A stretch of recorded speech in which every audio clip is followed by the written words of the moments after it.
This is the end of week 5 collection of ideas. I had 4 sources to do this week.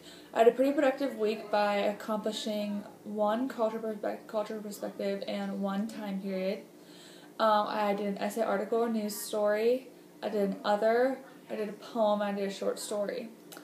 My other was a movie by Remember the Titans, about the football team, how I had to combine the black and white schools. And I thought that was a really good cultural perspective of like segregation and how like the racism between the black and white people. I also had a Edgar Allan Poe poem. It was titled Alone, and that was from the Romantic period, which also helped me. So I only have to do 1 more time period and 1 more cultural perspective.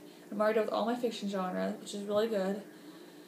My short story was Cathedral by Raymond Carver. And it was a really good story that helps with acceptance, because the husband's not so sure about the blind man at first, but then he learns to like him and he understands him.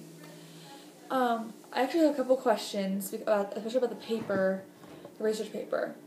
I feel like it's really difficult for me to figure out a thesis about what I'm going to write. Am I supposed to connect it to reality? Am I supposed to connect it in literature? And then I just kind of like figuring out. I kind of wrote an idea, but I don't know if it's strong enough to use. And I really need ideas for my talk about sentences and everything.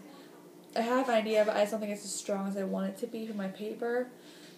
And I don't really know how long the paper is supposed to be, like a general idea, or like how many ideas, how much in depth I'm gonna have to get.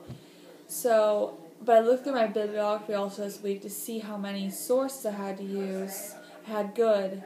So I actually have a lot of good sources, I think, so far. Probably about 7 or 8 more, and I'll have my 20 that I can use.